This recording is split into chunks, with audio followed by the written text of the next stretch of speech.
Welcome to म Nepali channel. Subscribe, like, comment. Gorkhali आन्दोलनलाई नेतृत्व गरिरहेको गोर्खा सत्याग्रह सङ्घर्ष समिति अहिले नेपाल, हङकङ, अमेरिका, बेलायत लगायत विभिन्न ठाउँहरूमा जानकारी सभाहरू गर्दैछ। मुख्य उद्देश्य हो यो अन्तिम लडाइँमा कोही पनि भूपू र तिनका सन्तानहरू नछुटुन्, ताकि कसैलाई पनि भोलि बाँकी नरहोस् न्याय हुनमा। करिब 8-9 वर्षदेखि आन्दोलनलाई नेतृत्व गरिरहेको गोर्खा सत्याग्रह सङ्घर्ष समितिको दोस्रो आमरण अनसनले यो अन्तिम मौकालाई निम्त्याएको हो।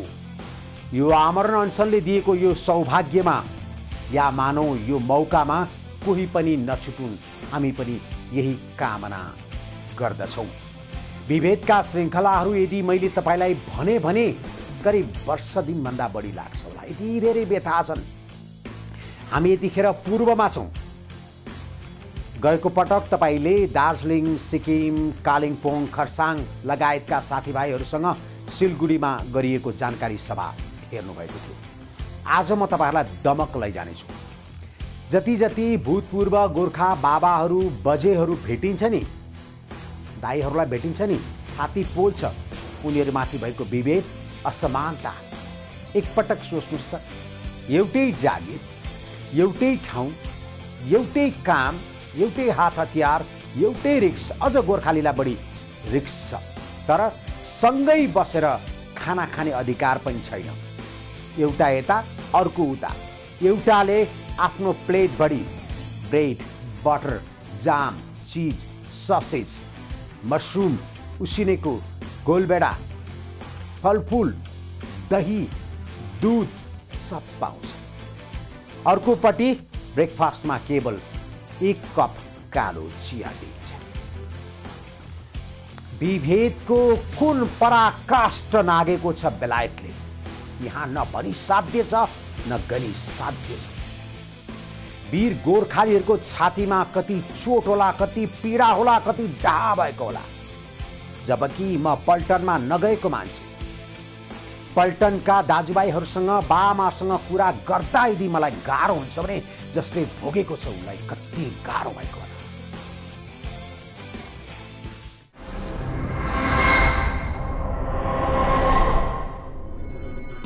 बेलायती साम्राज्य विस्तारको लागि पूर्व र पश्चिमका मूलवासी राई, लिम्बू, मगर, गुरुङ, तामाङ समुदायले आफ्नो मात्र रगत पसिना ज्यान दिएनन्। सिङ्गो देशमा नै उपस्थिति नै कम गराए। के को लागि, कसका लागि, कहाँ कतिले थाहै नपाई ज्यान गुमाउनु पर्यो। कतिका आमा बाबु, छोरा पल्टनबाट फर्केला भनेर आशमा मरे। कतिका श्रीमतीहरू लोग्नेको बाटो हेर्दा हेर्दै अस्ताए। कतिका छोरा छोरीहरू बाबुलाई हेर्ने चिन्ने सपना लिएरै बिलाए। कति क्रूर बेलायतले हाम्रो मूलवासीहरूलाई दिएको चोटको अनगिन्ती हिसाब गर्न बाँकी छ। मुलुकसँगको बिछोड, धर्म, संस्कृति, भाषासँगको बिछोड, अनगिन्ती पीडाहरूको एक हिसाब लिनु छ। अपमान, असमानता विरुद्धको यो अन्तिम लडाइँमा गोर्खालीले जितेरै छाड्नुपर्छ। हामी हिजो पनि वीर थियौँ, आज पनि वीर छौँ, भोलि पनि वीर नै रहनेछौँ। मेरो मातृभूमिलाई गरेको अपमानको विरुद्धको लडाइँमा विश्व सामु बेलायतलाई झुकाएरै छाड्नेछौँ।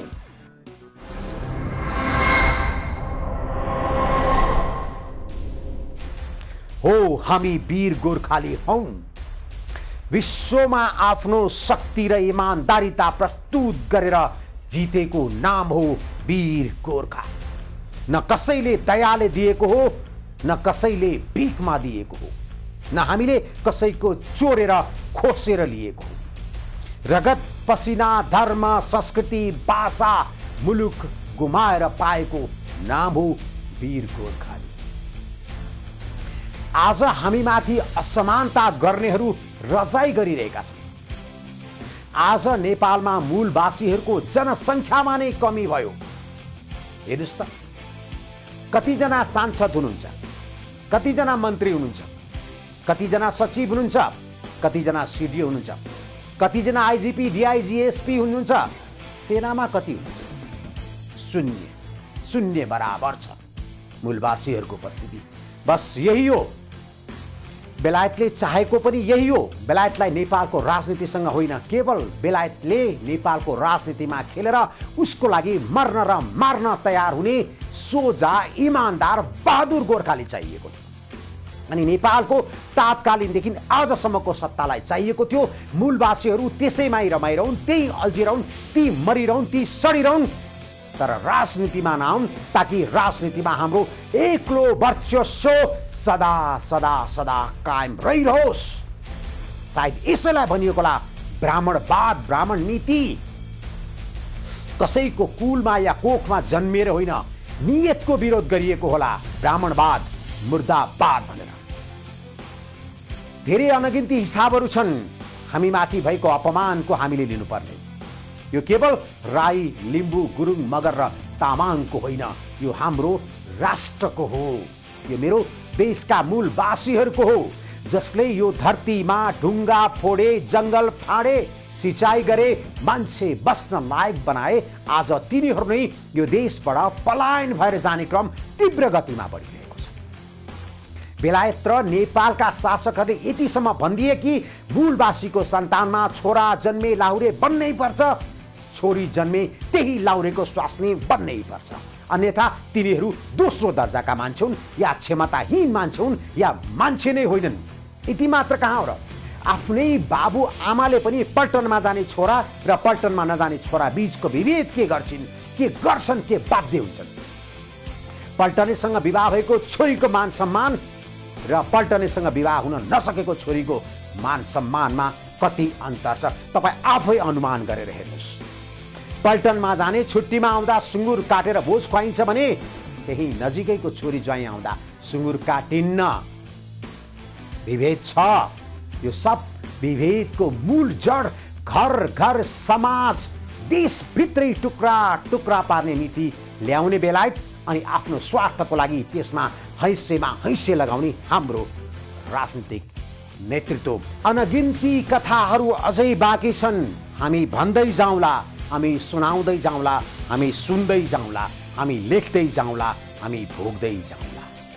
इतिहासमा हाम्रा नाति पनातीले हाम्रो इतिहास पढेर एकपटक फेरि विश्व सामु उभिएर भन्नेछन्, बेलायत तिमीमा मानवता छैन। तिमीले जुन अमानवीय व्यवहार मेरो मान्छेलाई गर्यौ, एक दिन यसको मूल्य लिन म पनि आउनेछु। अब म तपाईहरूलाई दमक लैजाँदैछु, झापा दमक। पूर्वाञ्चलका भूपू गोर्खा र तिनका परिवारहरूलाई जानकारी दिनको लागि, ताकि यो अन्तिम लडाइँमा कोही पनि नछुटुन्।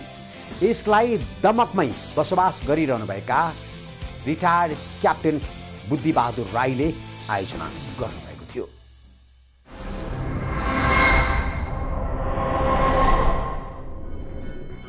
लाखौं लाख भूतपूर्व गोर्खालीले बेलायतको लागि ज्यान दिए, तर क्रूर मानवताहीन बेलायती रक्षा मन्त्रालयले केवल मानव ढाल मात्र बनायो, असमानताको पराकाष्ठ नै नाग्ने गरी। यसै अपमान विभेद विरुद्धको 32 वर्ष लामो आन्दोलनले प्राप्त अन्तिम मौकामा कोही पनि कहीँ पनि नछुटुन् भनेर अहिले गोर्खा आन्दोलनलाई नेतृत्व गरिरहेको ब्रिटिस भूतपूर्व गोर्खा सत्याग्रह सङ्घर्ष समिति पूर्व पश्चिमदेखि देश विदेशमा जानकारी सभाहरू आयोजना गर्दैछ। आज झापाको दमक पूर्व मेचीका भूपू र तिनका परिवारलाई जानकारी सभा गरिएको हो।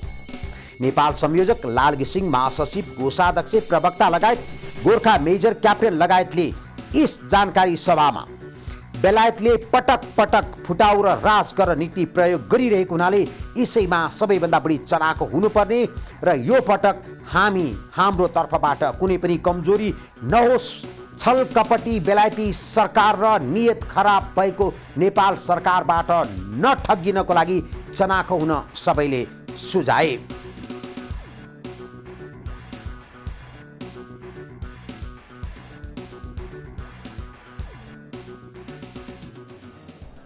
दयाको भिख होइन, रगत र पसिनाको मूल्य चाहिन्छ। यसको मतलब इक्वालिटी विथ कम्पन्सेसन। हामीले समानता अनि क्षतिपूर्ति सहितको माग गर्दै यहाँ आएका छौँ। हजुरहरूले भन्नुहुन्छ होला, यहाँ पेन्सनरहरूले भन्नुहुन्छ पेन्सन वृद्धि मात्रै गर्ने, पेन्सनको कुरा पहिला। बुढा आफ्नो पति गुमाइसकेका एकल महिलाले भन्नुहुन्छ होला, खोइ हाम्रो मुद्दा। युके जान नपाएका भानाभान्जीले भन्नुहुन्छ होला, हामी युके कहिले जाने। जसले 4 वर्ष 5 वर्ष युद्ध मैदानमा युद्ध लडेर खाली खुट्टा खाली हात फर्किनु भएको छ, खोइ हाम्रो मुद्दा। त्यस कारणले गर्दाखेरि यहाँ हामीले कुनै पनि सबै प्रायोरिटी हो, हाम्रो लागि सबै समान हो, सबैले समानता पाउनुपर्छ। कोही पनि पिरमार्कामा बस्नु हुँदैन अनि उसले उसको क्षतिपूर्ति पाउनुपर्छ। यहाँ कुरा के छ भनेदेखि उहिले मरेकाहरूको लागि के गर्ने त भन्ने कुरामा अलिकति हाम्रो यहाँ कुराहरू चल्दैछ। हाम्रो भनाइ उनीहरूको पनि क्षतिपूर्ति पाउनुपर्छ। यदि ऊ नमरेको भए त अहिलेसम्म समान पाउनुपर्छ नि। आज हामी जब 32 वर्ष पहिला आन्दोलन सुरु गरेको थियौँ त्यतिखेर हाम्रो जनसङ्ख्या 42,000 थियो भनेदेखि अहिले तब हामी कति छौँ? घाम र जुनको दोसाध्मा छौँ। आज हामी आधीभन्दा कमी घटेर आइसकेको छ। चाहिँ यो किताब जसले लेख्नुभयो डाक्टर प्रोफेसर डाक्टर पहिलाको महादि एटर्नी जेनरल पनि हुनुहुन्छ कि उहाँको फेरि सहयोग, उहाँले भर्चुअल मिटिङबाट बौद्धिक सर्कलमा जस्तै यहाँहरूले जसले अब त्यतिखेर पाउनु भएन होला आइडियाहरू, उहाँले अब बौद्धिक जगतको इन्डिया उता पाकिस्तान बङ्गलादेशका मान्छेहरूलाई पनि बोल्नु लाउनु भयो। अनि त्यसले गर्दाखेरि पनि दबावमूलक कार्यक्रम भयो। उहाँहरूले अहिले पछि भन्नुहुन्छ यहाँबाट सर्वोच्च अदालतमा मुद्दा लगाइयो होइन, विभिन्न प्रकारले सबैपट्टिको प्रेसर भयो। सत्याग्रह गर्नु किन आवश्यक थियो यहाँहरू सबैलाई थाहा छ, आन्सर तपाईँलाई थाहा छ। र यो सतहमा आएको कुरोलाई फेरि म एकछिन तपाईँहरूलाई यो रिभिजन गर्न अनुमति मागेँ। सबभन्दा पहिला हाम्रा तत्कालीन युवाहरूले अथवा हाम्रो पुर्खाहरूले ब्रिटिस साम्राज्यको लागि, ब्रिटेनले ग्रेट ब्रिटेन बनाउनको लागि के चाहिँ बाँकी राखेन? ब्रिटिस इन्ट्रेस्टको लागि त हाम्रो त कोही इन्ट्रेस्ट थिएन। अब हामीले 1857 को यहाँले इतिहास पढ्नु भएको छ, त्यो सैन्य विद्रोह हो, सिपाही म्युटिनी भयो 1857 मा। यदि त्यहाँ हाम्रो फोर्स नभएको भए इस्ट इन्डिया कम्पनी ब्रिटेन त्यति नै बेला 1857 मा त्यहाँदेखि सुइकुच्चा ठोक्नु पर्ने थियो। त्यसपछि पहिलो विश्वयुद्ध भयो, दोस्रो विश्वयुद्ध भयो, त्यहाँनिर हाम्रा लाखौँ मानिसहरू मरेका छन्। यो किताबमा लेखिएको छ पहिलो विश्वयुद्धमा मात्र हाम्रो 79,000 हाम्रो मानिसहरू मारिएका छन्। दोस्रो विश्वयुद्धमा 1,09,000 मानिस मारिएका छन्। यी त मर्ने त मरिहाल्यो। तर अब यहाँ अलिकति मुटुमा ठेस लाग्ने कुरो, जो मानिसहरू घाइते भएर आए उनीहरूको दर्दनाक हामी त आँखाले देखेका छौँ नि, त्यो आफ्नो ठाउँमा छ। अब त्यसको साथसाथै हजारौं मानिसहरू बेपत्ता भए, कहाँ गए उनीहरू? उसको परिवारले के फिल गरे?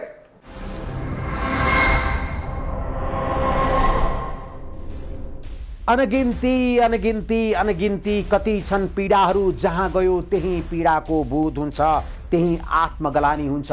म वीर गोर्खाली नेपालीको सन्तान हुँ या मूर्खका सन्तान हुँ या लोभी पापी नेतृत्वका सन्तान हो हामी?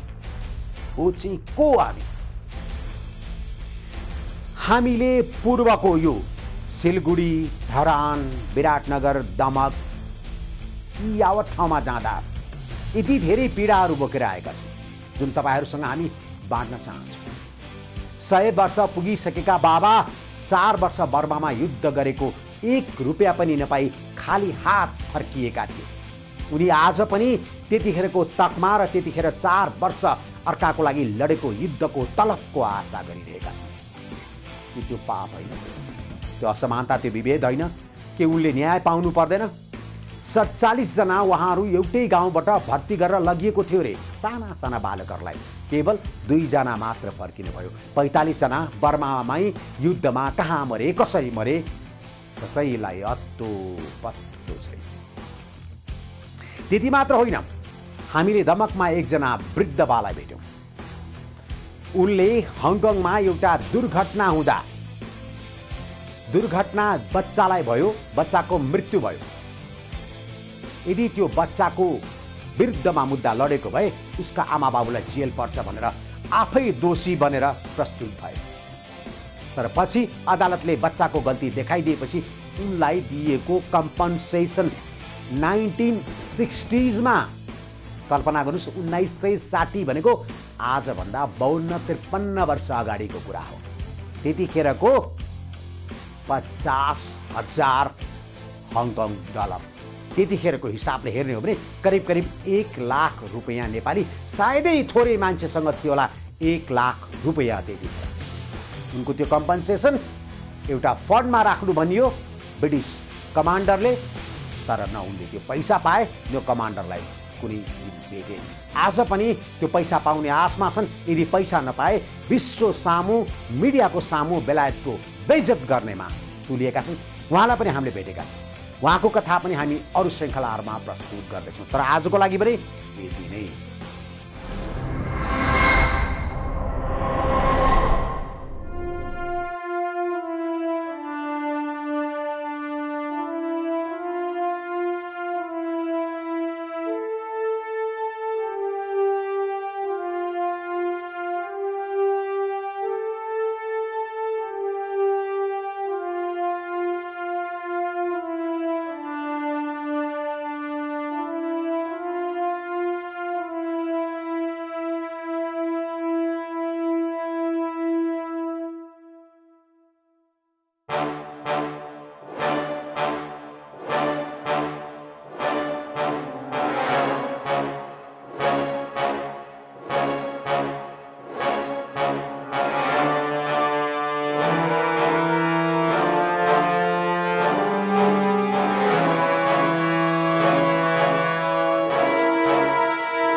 Welcome to Mo Nepali channel.